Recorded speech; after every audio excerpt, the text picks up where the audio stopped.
Pemerintah Kabupaten Penajam Pasir Utara tanggapi RUU IKN ke DPR.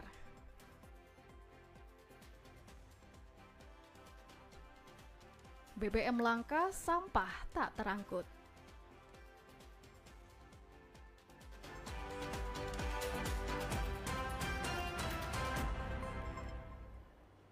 Assalamualaikum warahmatullahi wabarakatuh. Kalimantan Timur hari ini kembali hadir menyapa Anda untuk edisi hari ini Kamis 30 September 2021 bersama saya Deden Saputra.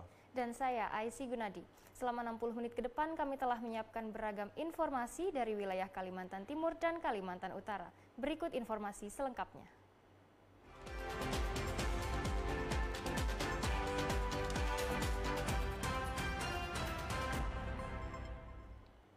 Kita awali informasi yang pertama, Saudara Pemerintah Kabupaten Penajam Pasir Utara merespon tentang perkembangan terbaru rencana pemindahan Ibu Kota Negara ke Kalimantan Timur, yakni penyerahan surat Presiden Republik Indonesia ke DPR RI. Wakil Bupati PPU mengharapkan proses rencana tersebut bisa segera dibahas di tingkat legislatif pusat.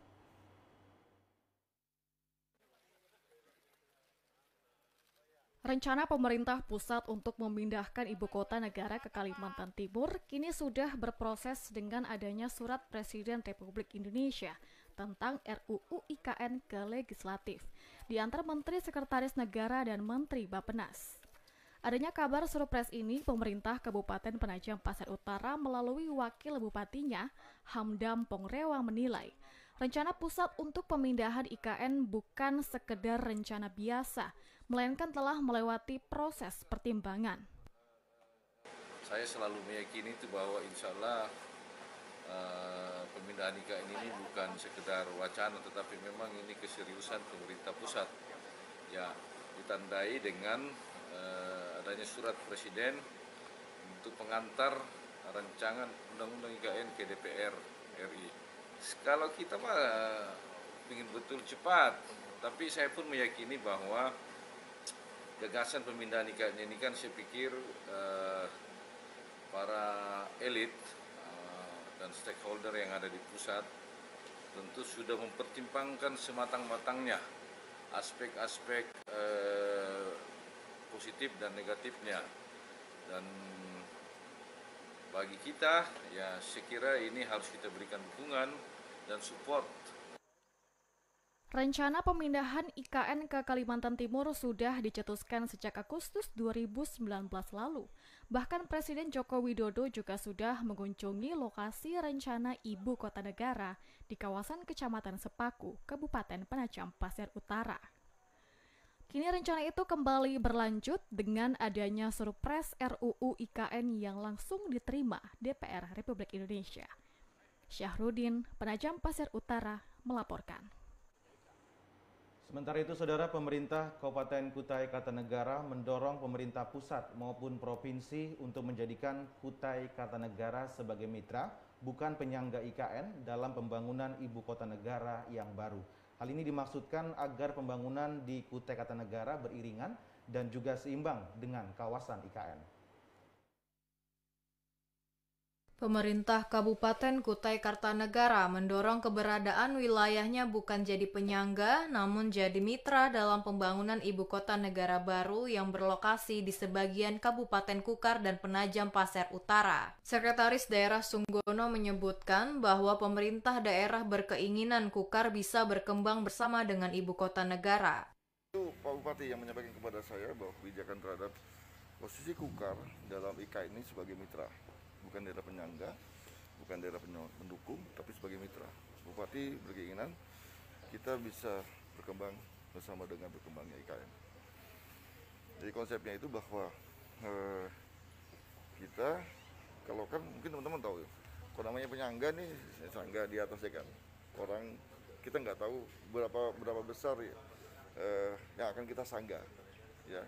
Karenanya Bupati menginginkan, saya kira kita sebagai mitra. Mitra artinya sejajar dengan kedudukan mereka. Nanti bagaimana IKN berkembang, seperti itu juga kita berkembang. Ditambahkan pula bahwa isu IKN itu menjadi salah satu isu yang penting dalam penyusunan RPJMD di Kukar, sehingga OPD yang di Kukar juga menyusun restra turunan dari pelaksanaan RPJMD harus memastikan kedudukan Kukar bisa sebagai mitra nantinya. Rahmat Hidayat dari Kutai Kartanegara melaporkan. Saudara, kelangkaan BBM jenis solar di Kabupaten Kutai Timur sejak beberapa hari terakhir membuat truk pengangkut sampah tak dapat beroperasi. Tak bisa beroperasinya sebagian truk itu membuat puluhan ton sampah berceceran kemana-mana sehingga menimbulkan bau tak sedap.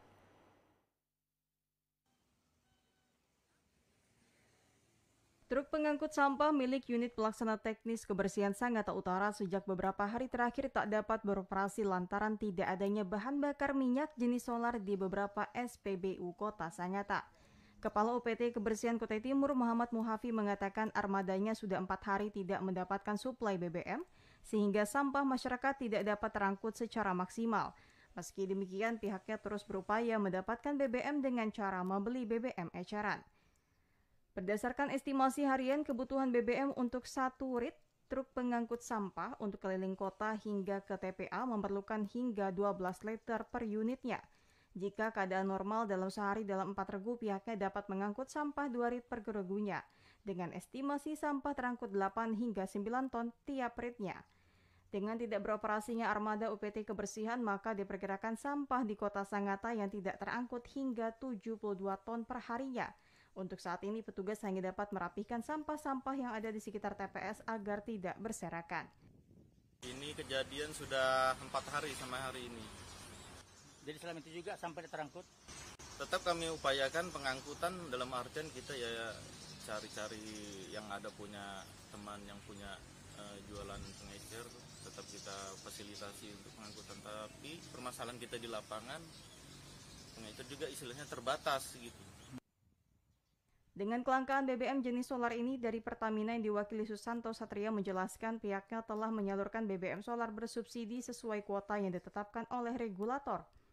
Dari 4 SPBU di Sangatta, rata-rata penyaluran perharinya 31 hingga 35 kiloliter. Jika terdapat SPBU tidak menyalurkan solar pada hari tertentu karena menyesuaikan kuota bulanan per SPBU. Gunawan dari Kutai Timur melaporkan. Sementara itu, Saudara, Dinas Lingkungan Hidup DLH Kota Balikpapan mencatat selama masa pandemi terjadi peningkatan volume sampah yang masuk di tempat pembuangan akhir atau TPA Manggar. Meningkatnya volume sampah itu berdampak pada lokasi tempat pembuangan sementara atau TPS di seluruh wilayah Kota Balikpapan yang mengalami over kapasitas. Dinas Lingkungan Hidup atau DLH Kota Balikpapan mengakui jika selama masa pandemi COVID-19 melanda Kota Balikpapan beberapa tahun terakhir berdampak pada peningkatan volume sampah rumah tangga harian. DLH Kota Balikpapan mencatat terdapat penambahan volume harian sampah rumah tangga sekitar 5 hingga 7 ton dalam satu harinya. Saat ini tempat pembuangan akhir atau TPA Manggar Balikpapan mencatat ada sekitar 350 hingga 400 ton sampah rumah tangga. Tidak hanya itu, tingginya jumlah volume sampah rumah tangga tidak jarang berdampak pula pada tempat pembuangan sementara atau TPS, terutama yang berada di jalan-jalan sekunder. Tidak jarang sampah rumah tangga yang berada di TPS pun sampai over kapasitas.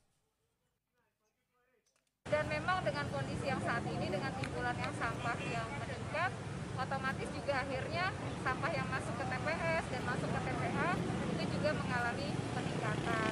Ada peningkatan volume nggak sih Bu? Dari harian berapa, sekarang berapa peningkatan volume sampah? Rata-rata kalau umumnya range kalau timbulan sampah yang masuk dan dikelola di TPA itu kan antara 350 sampai 400 ton per hari range. Anggaplah kurang lebih 370 ton rata-rata ton per hari. Nah itu terjadi kenaikan estimasi itu sekitar 5 sampai 7 ton per hari. Hal ini diakui menjadi tantangan bagi DLH dalam mengendalikan sampah rumah tangga.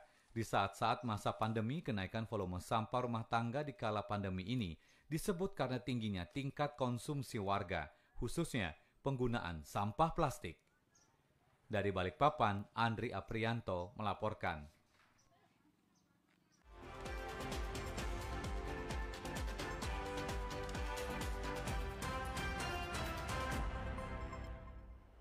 Saudara, kami masih memiliki sejumlah informasi lainnya.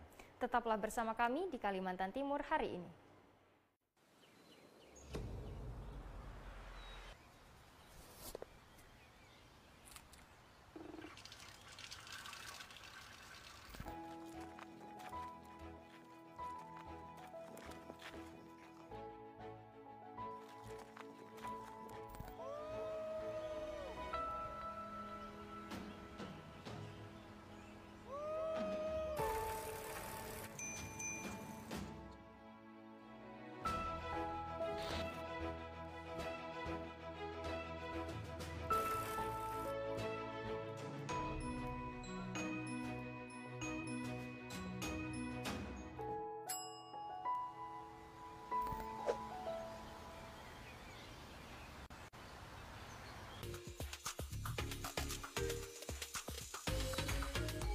Bismillahirrahmanirrahim.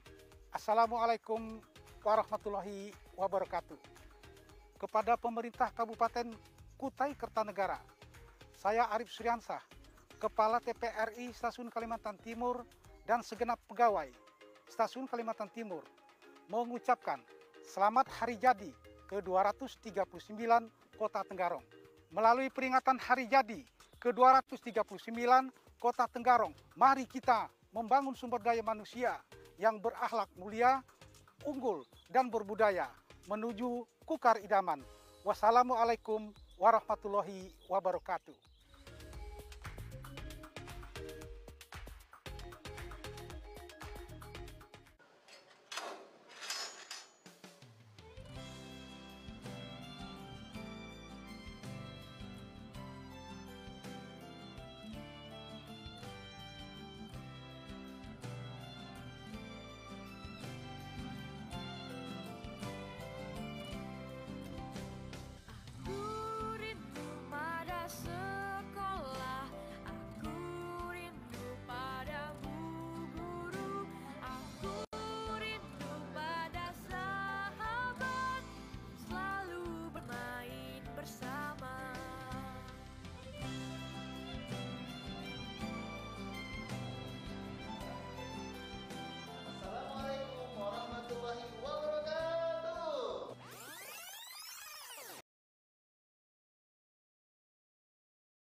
Selamat bergabung bagi Anda yang baru saja menyaksikan Kalimantan Timur hari ini. Saudara, upaya mengejar herd immunity untuk warga kota tepian terus dilakukan vaksinasi hingga ke pelosok desa.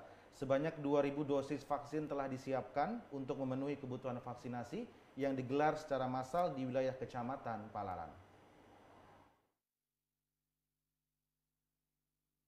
Sejak pukul 8 pagi, warga di Kecamatan Palaran rela mengantri untuk mendapatkan vaksinasi jenis Sinovac tahap pertama yang berlangsung di kantor Balai Desa. Antusias masyarakat ini tetap harus mengedepankan protokol kesehatan COVID-19 bagi warga yang menjalani pemeriksaan kesehatan hingga tahap penyuntikan. Camat Palaran, Suarso, mengatakan tingginya partisipasi masyarakat untuk memperoleh vaksin patut diapresiasi. Hal itu menandakan upaya yang dilakukan tim Satgas COVID-19 di kecamatan hingga tingkat RT dalam mensosialisasikan pentingnya vaksinasi dianggap berhasil. Jadi ini diinisiasi oleh Forkom Timcam Kecamatan Palaran. Kita camat bersama Pak Kapolsek dan Ramil meminta, karena pertimbangannya di Palaran ini masih belum begitu banyak yang divaksin. Dan kita sudah diskusikan dengan Pak Kapolsek, kita ingin mencapai herd immunity. Akhirnya ide-ide kita direspon cepat oleh Dinas Kesehatan Kota, dan hari ini kita dapat jatah 2.000 dosis. Targetnya adalah seluruh warga Kecamatan Palaran. Kapolsek Palaran AKP Roganda menambahkan melalui peran kepolisian serta seluruh pihak terkait dalam menangani penyebaran COVID-19 di Kecamatan Palaran cukup baik. Dengan semangat warga untuk divaksinasi ini, diharapkan segera mencapai herd immunity di wilayah Kecamatan Palaran.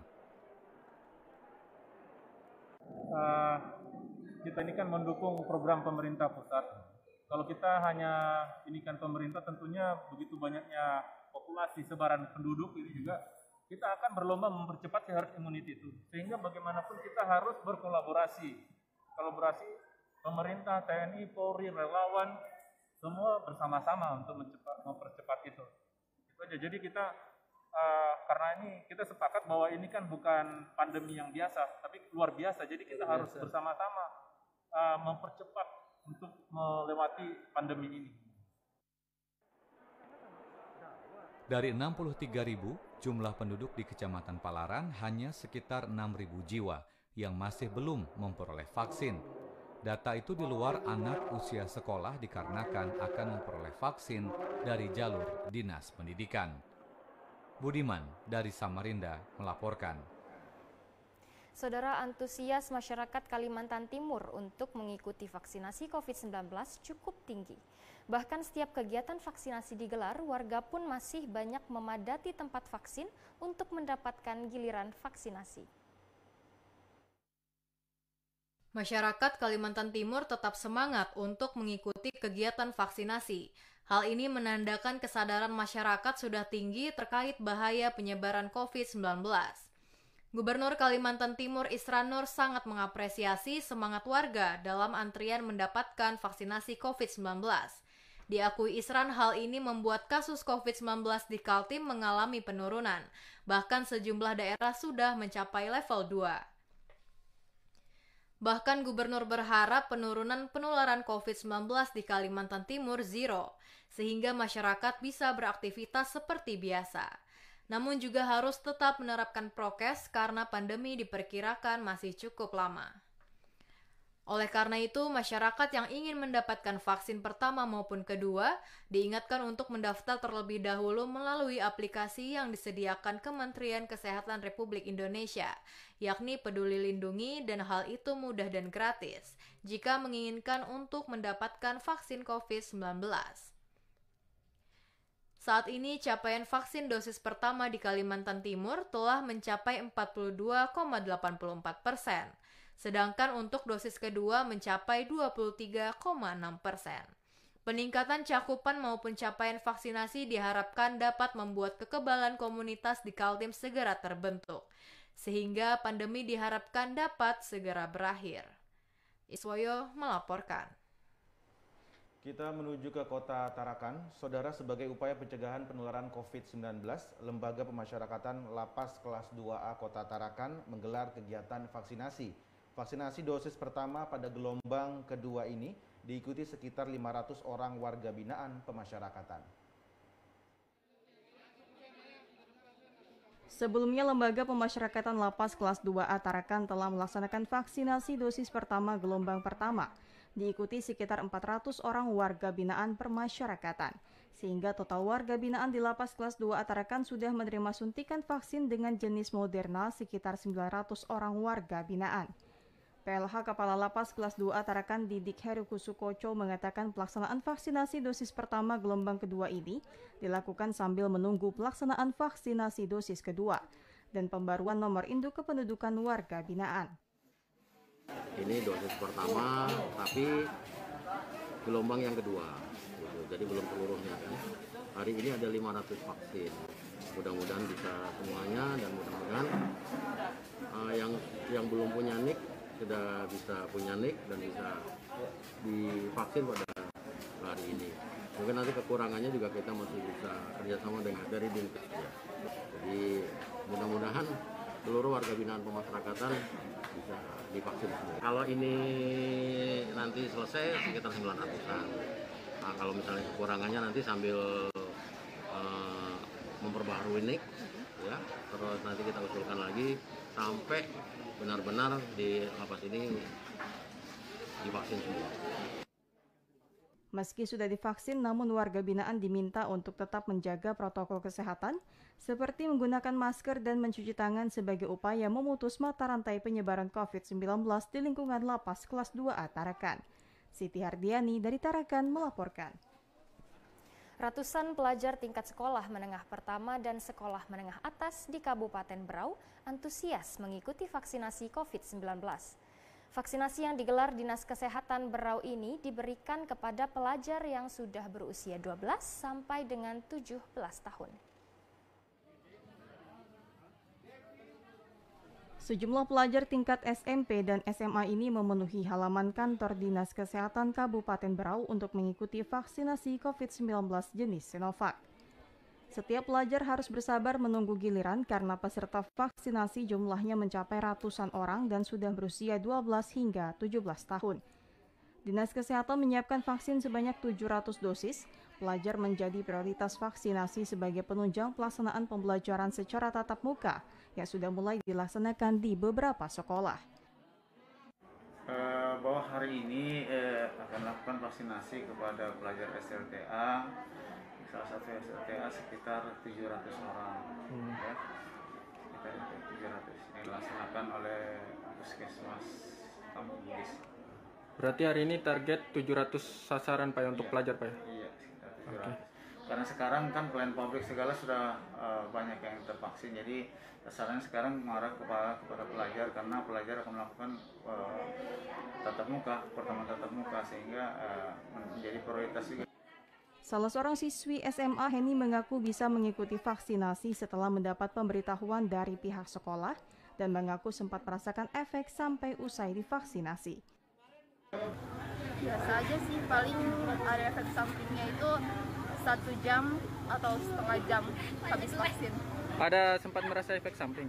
Iya, kayak pusing, terus pusing, ngantuk. Ngantuk itu wajar sih katanya orang-orang. Oke, sebelumnya gimana untuk pelaksanaan vaksinasinya? Ada pemberitahuan dari sekolah-sekolah? Kemarin hari Senin dari wali kelas disuruh ke sini untuk vaksin.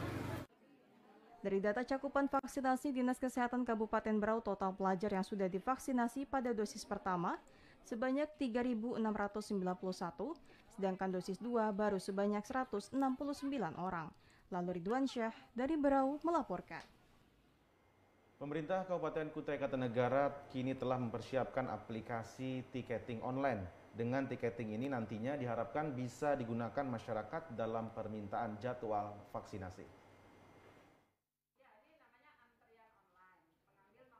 Pemerintah Kabupaten Kutai Kartanegara saat ini sedang mempersiapkan aplikasi online yang bisa diakses oleh masyarakat guna menerima pelayanan vaksinasi. Aplikasi yang hampir rampung ini ditujukan untuk mempermudah masyarakat dalam mendaftar vaksinasi serta mengetahui jadwal dan jam melakukan vaksin. Selain itu, aplikasi ini juga sebagai langkah dari pemerintah untuk memberikan layanan publik yang baik bagi masyarakat, serta pendataan penerima vaksinasi yang terintegrasi dengan sistem vaksinasi yang ada di Dinas Kesehatan Kukar. Supaya tidak terjadi kerumunan. Jadi kalaupun kita memvaksin dengan jumlah banyak, ribuan, itu tetap tertib, tidak terlihat berkerumun, dan yang paling penting masyarakat yang mau vaksin itu tidak terlalu lama menunggu karena sudah jelas waktunya. Kalau nggak ada itu kan dia datang pagi semua, nanti dia datang jam 8 semua atau jam 9, padahal dia antriannya jauh masih. Akhirnya kan dia bingung, nanti ya lapar, capek di situ. Jadi ini juga untuk membuat pelayanan publik yang lebih berkualitas. Masyarakat juga diharapkan untuk bisa mengikuti program vaksinasi dari pemerintah untuk menciptakan kekebalan kelompok atau herd immunity di wilayah Kukar, serta membantu mendaftarkan kerabat dan tetangga yang belum menerima vaksinasi dari pemerintah. Rahmat Hidayat dari Kutai Kartanegara melaporkan.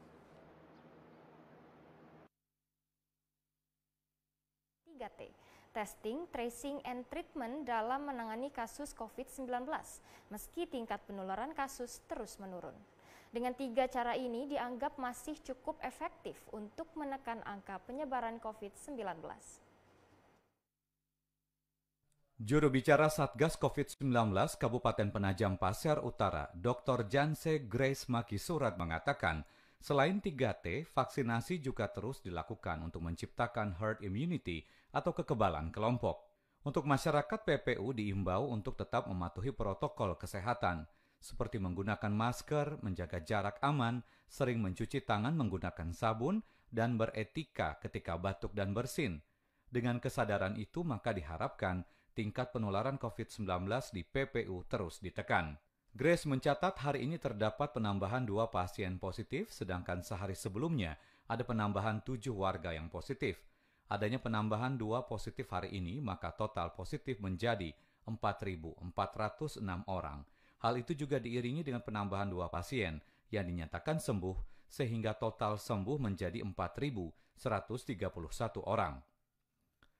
Dari 2 warga yang positif itu berinisial YU, perempuan, 23 tahun asal desa Gunung Intan, Kecamatan Babulu. Kemudian TE, perempuan, berusia 51 tahun, asal Kelurahan Waru. Sedangkan 2 pasien yang sembuh hari ini berinisial NU dengan kode PPU 4352, perempuan 33 tahun, asal Kelurahan Nenang. Kemudian AKR dengan kode PPU 4360, laki-laki 13 tahun, asal Kelurahan Sotek. Hari ini juga terdapat penambahan 2 kasus suspek, sehingga total suspek sejak tanggal 22 Maret 2020 hingga 29 September 2021 menjadi 6.042 kasus. Tim redaksi melaporkan. Saudara, selanjutnya akan kami sampaikan terkait jumlah terkonfirmasi COVID-19 di Kaltim dan juga Kaltara. Informasi ini kami dapatkan dari Satgas Penanganan COVID-19 di Kalimantan Timur. Data terakhir yang kami terima per 29 September 2021, kembali terjadi penambahan pasien terkonfirmasi positif COVID-19 sebanyak 91 orang. Sementara Kalimantan Utara dari data tanggal 29 September 2021 ada penambahan kasus terkonfirmasi positif COVID-19 sebanyak 46 orang. Untuk wilayah Provinsi Kalimantan Timur terjadi penambahan kasus terkonfirmasi positif COVID-19 sebanyak 91 kasus, sehingga total kasus terkonfirmasi positif COVID-19 sebanyak 156.751 kasus. Penambahan pasien sembuh sebanyak 115 orang, sehingga total pasien sembuh 150.179 orang. Ada penambahan pasien meninggal dunia sebanyak 7 orang, sehingga total yang meninggal dunia sebanyak 5.377 orang. Dan pasien yang masih menjalani perawatan sebanyak 31 orang, sehingga total mencapai 1.195 orang. Sementara wilayah Provinsi Kalimantan Utara ada penambahan kasus terkonfirmasi positif sebanyak 46 orang, sehingga total jumlah terkonfirmasi positif sebanyak 34.963 orang. Sedangkan untuk data pasien sembuh ada penambahan sebanyak 228 orang, sehingga total pasien sembuh sebanyak 33.372 orang. Ada penambahan kasus pasien COVID-19 meninggal dunia sebanyak 3 orang, sehingga pasien meninggal dunia total sebanyak 795 orang. Sementara yang masih dirawat sebanyak 185 orang, sehingga total mencapai 796 orang. Saudara, Indonesia masih berada di tengah pandemi COVID-19. Kami himbau Anda untuk tetap menerapkan protokol kesehatan dengan menggunakan masker dimanapun Anda berada, mencuci tangan dengan sabun dan air mengalir, menjaga jarak, menghindari kerumunan, dan mengurangi aktivitas di luar rumah. Ya, Indonesia pulih karena aku, Indonesia pulih karena kamu, Indonesia pulih karena kita. Ayo gunakan masker sesuai anjuran pemerintah. Bapak, Ibu, saudara-saudara, saat ini semua wajib pakai masker. Kita pasti bisa menghadapi pandemi ini, Indonesia pasti bisa.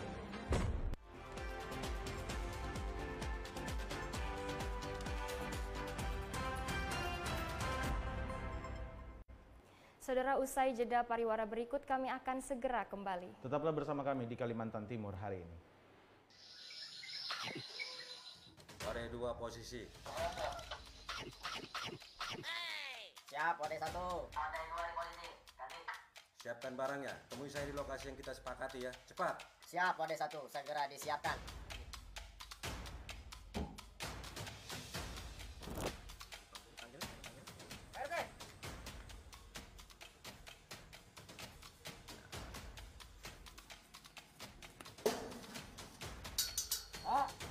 sabar.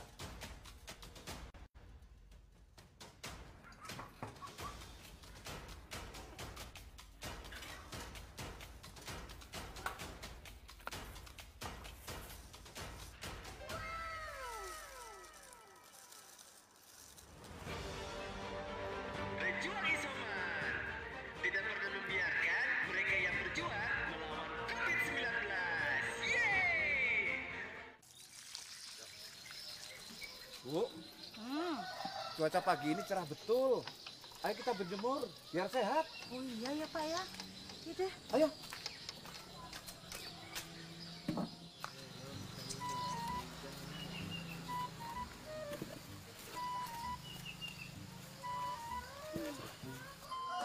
Jangan lama-lama berjemurnya.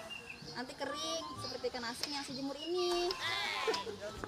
Ya berjemurnya jangan seharian dong. Nanti kering kayak ikan asinmu. Matahari pagi sangat baik untuk kesehatan tubuh kita. Terlebih masa pandemi ini. Memang kalian kebal sama COVID-19. Ya udah yuk, kita ikut berjemur juga.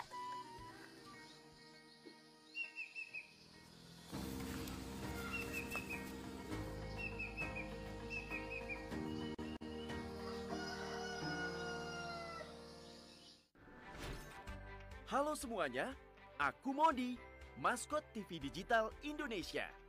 Aku akan membantu semua orang menuju migrasi TV digital. Di mana?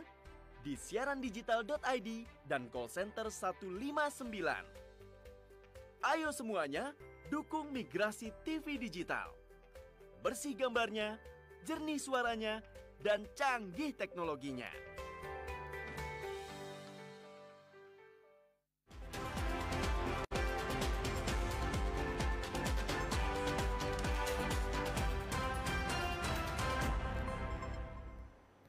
Terima kasih Anda masih bersama kami. Saudara menyambut HUT TNI ke-76 tahun, Korem 091 Aji Surya Nata Kesuma bekerjasama dengan PMI Kota Samarinda menyelenggarakan kegiatan donor darah belum lama ini.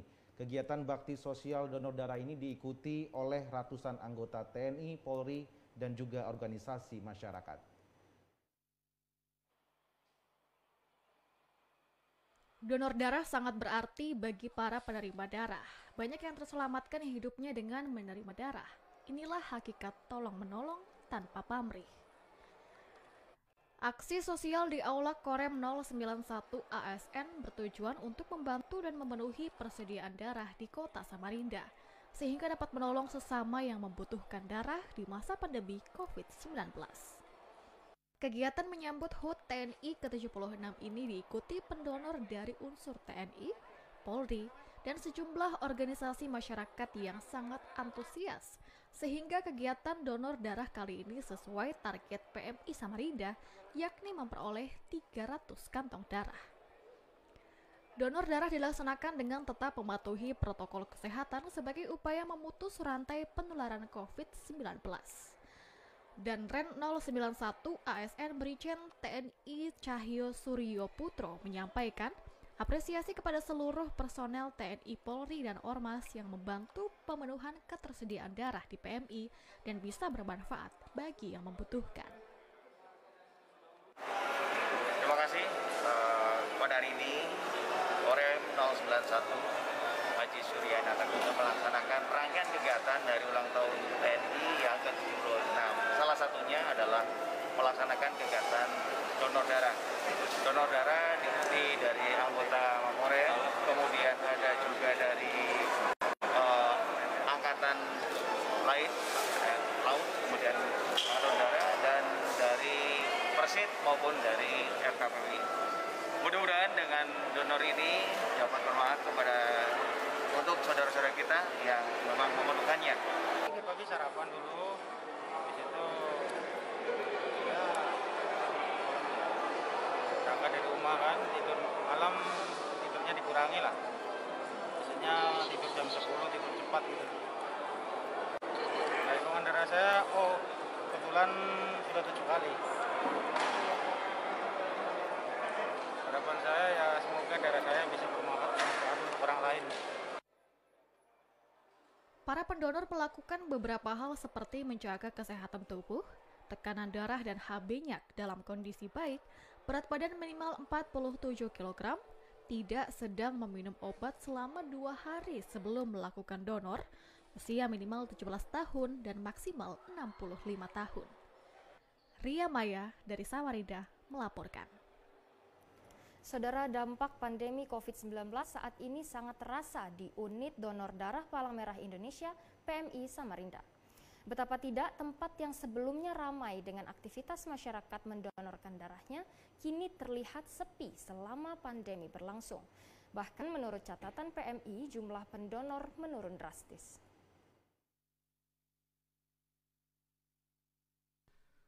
Kepala Bagian Tata Usaha UDD PMI Samarinda, Tompo Rejo menuturkan banyak alasan yang mengemuka kondisi kesehatan yang tidak prima menyebabkan para pendonor tidak bisa beraktivitas seperti biasanya. Dalam 3 bulan terakhir ini, di UDD PMI Samarinda jumlah pendonor hanya mencapai 2.201 orang. Bahkan kondisi ini tidak begitu menggembirakan, sebab sesuai target tidak sampai 3.000 tiap bulan. Padahal sebelum pandemi, angka pendonor bisa melebihi 3.000 pendonor. Jika dilihat tahun 2018, sebelum pandemi, jumlah pendonor 31.654 orang. Di tahun berikutnya meningkat menjadi 32.508 orang. Kemudian, masuk pandemi terjadi penurunan yang sangat drastis dengan jumlah hanya 27.893 orang. Dan jika sebelum pandemi, kegiatan bakti sosial donor darah cukup ramai. Namun karena pandemi COVID-19, kegiatan dibatasi yang berimbas pada kelangkaan darah. Sementara proses untuk mendapatkan darah yang pas juga tidak mudah. Proses donor darah dan pengolahannya juga harus melalui mekanisme ketat. Pendonor harus melalui serangkaian pemeriksaan kesehatan, mulai dari screening kesehatan tubuh hingga tes darah. Jika hasilnya bagus, donor darah bisa dilakukan. Dengan ketatnya untuk mendapatkan darah, keperluan darah bakal masuk ke dalam kategori obat, sehingga seluruh proses donor darah hingga menjadi produknya harus sesuai ketentuan Balai Pengawasan Obat dan Makanan (BPOM). Iswoyo melaporkan. Kita beralih ke informasi lain. Saudara, produksi jagung hasil tanaman petani Kalimantan Timur saat ini cukup melimpah. Dengan peningkatan hasil panen jagung itu, seharusnya diikuti dengan produksi turunannya, seperti produk pakan ternak. Hal itu guna meningkatkan produktivitas para petani. Gubernur Kalimantan Timur Isran Nur mengakui Kaltim belum bisa membangun pabrik pakan ternak karena keterbatasan bahan baku. Oleh karena itu, dengan ketersediaan dan melimpahnya jagung yang dihasilkan masyarakat petani Kaltim, setidaknya dapat mendorong untuk segera membangun pabrik pengolahan pakan ternak. Sebab bahan baku seperti jagung di wilayah Kaltim memang sudah mencukupi. Bahkan kini produksi jagung di Kaltim mencapai 5.000 ton per bulan dengan ketersediaan stok 1.000 ton per bulan. Bukan hanya jagung, dedak padi, kedelai, serta tepung ikan di Kaltim juga sangat melimpah, sebab komponen pakan ternak itu juga harus tercukupi. Isran Nur menegaskan bahan baku pelengkap pembuatan pakan ternak selain harus berkesinambungan, kontinuitas tersedia juga harus mudah didapatkan. Rencana untuk membangun pabrik itu sudah dipikirkan sejak lama, namun karena masih ada kendala yang harus dipenuhi, maka hingga saat ini belum bisa direalisasikan. Dengan ketersediaan jagung melimpah ini, Gubernur cukup bangga atas kinerja petani jagung Kaltim yang terus memproduksi dengan produktivitas tinggi. Dengan demikian, Gubernur Kaltim terus mendorong perluasan lahan dan panen berkelanjutan. Hal ini disampaikan saat mengikuti panen raya jagung hibrida di Tenggarong, Kutai Kartanegara. Iswoyo melaporkan. Kasus pandemi COVID-19 membuat lumpuh sektor ekonomi kerakyatan sekitar 60% atau sekitar 240.000 dari total 307.343 UMKM di Kalimantan Timur terdampak. Seiring menurunnya jumlah kasus positif COVID-19 dengan dibarengi penurunan level PPKM, pertumbuhan UKM di Kalimantan Timur terus membaik. Kepala Dinas Perindustrian Perdagangan Koperasi dan UKM Kaltim HM Yadi Robianur di Media Antara mengatakan, perkembangan dan pertumbuhan ekonomi Kaltim terus bergerak membaik dengan menurunnya jumlah kasus positif COVID-19. Saat meningkatnya kasus pandemi COVID-19 ada sekitar 60% atau sekitar 240.000 dari total 307.343 UMKM di Kaltim terdampak. Bahkan sejak pandemi ekonomi Kaltim turun hingga minus 5%. Namun saat ini pertumbuhan ekonomi kuartal 2 tahun 2021, ekonomi Kaltim berlahan lebih baik, yakni tumbuh positif 5,76%, karena pelaku usaha lebih leluasa bergerak. Pertumbuhan ekonomi terus bergerak positif tentunya akan menjadi angin segar bagi para pelaku UMKM.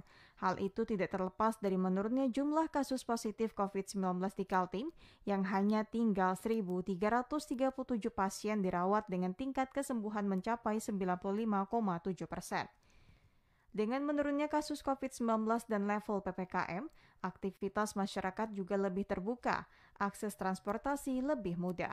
Selain itu, upaya pemerintah melakukan diskresi keuangan negara untuk menanggulangi paparan COVID-19 dan pemulihan ekonomi nasional juga berhasil dengan baik. Tim redaksi TVRI Kaltim melaporkan. Saudara, pelamar umum calon pegawai negeri sipil di Kutai Barat ikuti seleksi tes kompetensi dasar dengan sistem Computer Assisted Test atau CAT. Seleksi ini sempat tertunda 1 jam lantaran jaringan telekomunikasi di kabupaten ini mengalami gangguan. Sebanyak 1.687 pelamar mengikuti seleksi kompetensi dasar dengan menggunakan sistem Computer Assisted Test dibagi ke dalam 3 sesi setiap harinya. Dalam satu sesi, 108 orang dari 3 ruangan kelas melaksanakan ujian serentak. Seleksi SKD ini akan berlangsung selama 6 hari, terhitung dari tanggal 29 September hingga tanggal 4 Oktober mendatang. Koordinator pelaksanaan CAT Kubar Mahulu dari Badan Kepegawaian Negara, Suto Harsoyo mengatakan, seleksi ini akan diikuti 2 kabupaten, yakni Kutai Barat dan Mahakam Ulu. Dan di hari pertama, pelaksanaan terdapat beberapa kendala seperti jaringan yang down, sehingga ujian tertunda selama 1 jam. Di Kabupaten Kutai Barat nanti dilanjutkan dengan Mahulu. Sedangkan tes di Kutai Barat ini jumlah peserta yang pelamar umum sebanyak 1.687. Itu dibagi 3 ruangan. Jadi satu ruangan itu berisi peserta 36. Jadi satu harinya kita nanti melaksanakan tes sebanyak 108 orang. Ya, perharinya itu dimulai dari tanggal 29 September sampai tanggal 4 Oktober. Nah, ini dibagi seharinya itu per 3 sesi. Jadi satu sesinya itu satu ruangan, ada 3 ruangan kan. Satu ruangan itu 36. Usai pelaksanaan SKD Kutai Barat, di tempat ini juga akan dilakukan seleksi SKD untuk Kabupaten Mahakam Ulu yang akan diikuti oleh 599 peserta mulai dari tanggal 4 Oktober hingga tanggal 6 Oktober 2021. Selanjutnya pada tanggal 7 Oktober dilaksanakan seleksi calon pegawai pemerintah dengan perjanjian kerja atau CP3K Kabupaten Kutai Barat sebanyak 60 orang. Mardan dari Kutai Barat melaporkan. Sebanyak 193 warga binaan pemasyarakatan rumah tahanan Tanah Grogot yang berasal dari Penajam Pasir Utara menerima kartu BPJS Kesehatan. Pemberian kartu BPJS Kesehatan kepada WBP bertujuan untuk memudahkan rutan dalam memberikan pelayanan kesehatan kepada WBP. Sebanyak 193 dari 254 warga binaan permasyarakatan atau WBP berasal dari Penajam Pasir Utara menerima kartu BPJS Kesehatan. Sementara 39 sisanya belum bisa menerima kartu BPJS Kesehatan karena beberapa alasan. Salah satunya tidak memiliki nomor induk keluarga atau NIK. Menyikapi hal tersebut, Kepala Rutan Kelas 2B Tanah Grogot, Doni Hardiansah mengatakan, pihaknya bersama Dinas Kesehatan Kabupaten Penajam Pasir Utara akan terus mengupayakan agar semua WBP dapat terdaftar sebagai peserta BPJS. Bersama Dinas Kesehatan Kabupaten PPU, tetap kami akan upayakan bagaimana warga binaan tersebut tetap memiliki BPJS. Untuk passer, sementara ini sedang on proses. Passer semuanya juga sudah kita usulkan sebanyak 582. Nah, terakhir informasi dari Dinas Kesehatan dan Dinas Sosial ini sedang on proses. Secepatnya akan diserahkan kartu BPJS-nya kepada WBP. Sementara Kepala Dinas Kesehatan Penajam Pasir Utara, Jense Grace Mati Surat menerangkan, karena iuran BPJS ini dibayarkan oleh Pemda, maka fasilitas yang diperoleh yakni Vaskes kelas 3. Dan mengingat WBP saat ini berada di luar wilayah PPU, maka untuk Vaskes tingkat pertama akan dicarikan oleh Rutan Tanah Grogot. Jadi semua yang dibayarkan oleh Pemda, dia mendapat jatah kelas 3. Untuk Vaskesnya sendiri Bu, bagaimana Bu? Karena mengingatkan ini di luar Kabupaten PPU. Oh iya, ini nanti saya dibantu oleh Pak Doni untuk mencarikan Vaskes tingkat pertamanya. Mana nanti yang bersedia untuk bekerja sama. Yang tidak dijamin oleh BPJS juga akan dilindungi oleh pemerintah daerah. Jadi ada anggaran khusus untuk mereka yang tidak di-cover oleh BPJS. Saat ini pihak Rutan Tanah Grogot tengah melakukan penjajakan untuk mencari fasilitas kesehatan yang siap memberikan pelayanan kesehatan lapas. Hal itu dilakukan untuk meminimalisir narapidana dibawa keluar dari area rumah Tanah Grogot. Nasrullah Ahmad dari Pasir melaporkan.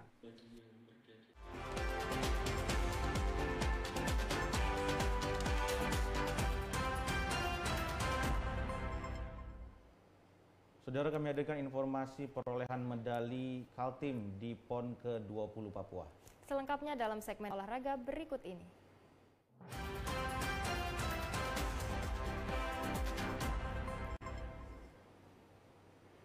Saudara, kontingen Kalimantan Timur kembali mendapatkan tambahan perolehan medali pada PON ke-20 di Papua. Capaian kali ini disumbangkan oleh cabang kriket yang harus puas dengan perolehan medali perunggu setelah kalah tipis dari DKI Jakarta dengan skor 72-69. Tim kriket Kalimantan Timur untuk kategori Super 8 putri harus puas dengan perolehan medali perunggu usai ditaklukkan oleh tim kriket putri DKI Jakarta. Sebelumnya pada babak penyisihan, Kaltim berada di Pool B bersama Sulsel dan juga Banten. Kalimantan Timur pun berhak maju ke babak semifinal dan menjadi juara Pool B setelah berjuang mengalahkan tim Sulawesi Selatan dengan skor 7-3, 7-4. Pada babak semifinal yang berlangsung di lapangan kriket Doyo Baru Kabupaten Jayapura itu, Kaltim bertemu dengan DKI Jakarta sebagai juara Pool A, namun harus menelan kekalahan dengan skor tipis 72-69 atas DKI Jakarta. Dengan hasil ini, tim kriket Kaltim pun berhak atas medali perunggu kategori Super 8 putri. Melalui sambungan telepon, pelatih tim kriket Kaltim Bernard Eli menjelaskan pada saat pertandingan tengah berlangsung, tim Kaltim mengalami insiden tidak terduga. Pasalnya, tim kapten mengalami cedera dan harus keluar lapangan. Akibatnya, kapten tim harus meninggalkan lapangan dan dianggap mundur, sehingga sang kapten harus berlapang dada hanya dapat bermain pada satu bak. Pada inning kedua ketika waktu fielding, pelatih pun memasukkan pemain cadangan. Namun pemain cadangan ini hanya diperbolehkan untuk jaga dan tidak bisa melempar. Bermain tanpa kapten pun cukup mempengaruhi semangat tim, namun mereka tetap berjuang menampilkan yang terbaik. Dari evaluasi pelatih dan ofisial tim kriket, para atlet tetap dapat mengimbangi lawan karena teknik dan strategi yang mereka terapkan telah sesuai dengan tim DKI Jakarta dan Bali.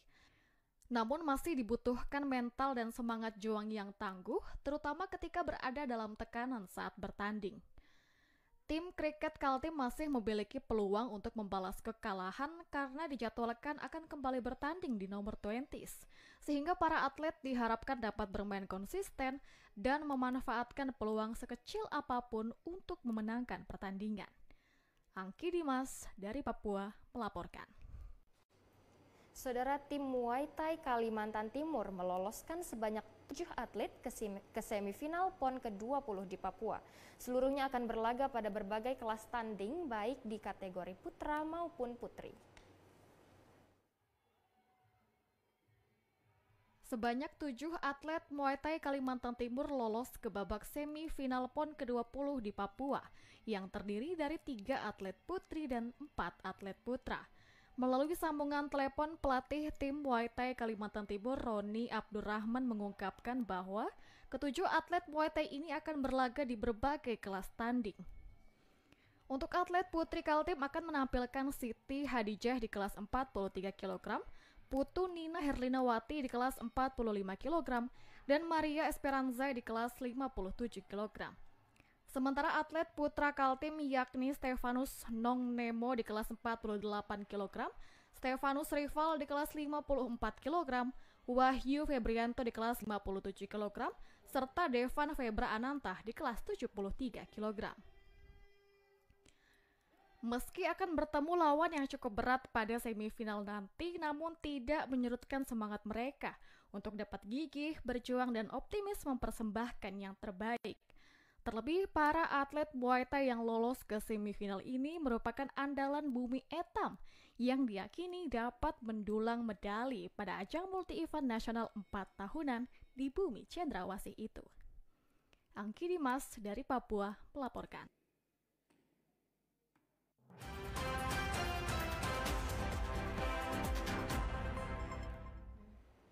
Saudara, kami masih akan kembali usai jeda pariwara berikut ini. Tetaplah bersama kami.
Disiplin menerapkan adaptasi kebiasaan baru dimulai dari diri kita sendiri.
Saudara, kami hadirkan informasi perakiraan cuaca dan informasi harga komoditi. Informasi ini berlaku untuk esok 1 Oktober 2021, selengkapnya dalam info publik berikut ini.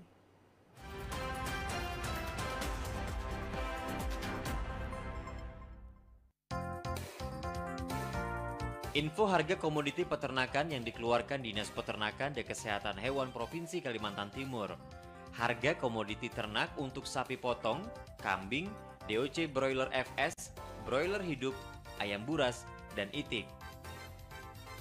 Harga komoditi hasil ternak untuk daging sapi, hati, daging kambing atau domba, daging babi, broiler karkas, telur ayam buras, telur itik, dan telur ayam ras. Harga komoditi daging beku untuk daging sapi, daging kerbau, bebek, dan ayam beku. Harga pakan unggas untuk pakan pedaging BR1, pakan pedaging BR2, pakan layar 324. Harga bahan baku untuk komoditi jagung pipil besar, jagung pipil kecil, dan jagung giling.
Bagi Anda yang baru saja bergabung bersama kami, kembali kami hadirkan rangkuman informasi utama. Berikut informasi selengkapnya.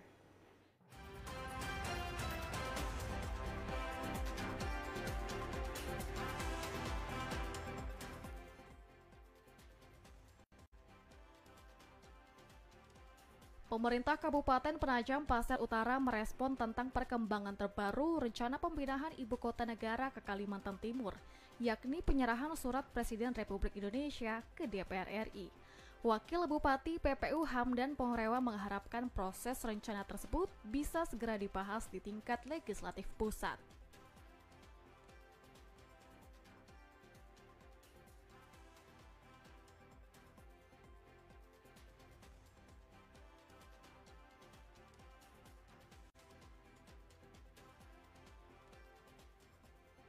Kelangkaan BBM jenis solar di Kabupaten Kutai Timur sejak beberapa hari terakhir membuat truk pengangkut sampah tak dapat beroperasi.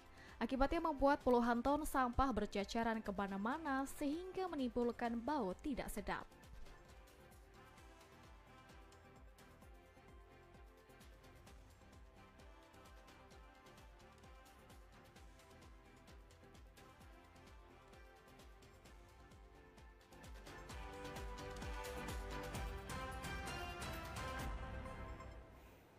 Baiklah saudara, usai sudah bersamaan kita dalam Kalimantan Timur hari ini. Tidak lupa kami ucapkan terima kasih kepada tim Satgas COVID-19, Kaltim dan juga Kaltara, serta tenaga medis yang menjadi garda terdepan dalam penanganan COVID-19 di tanah air.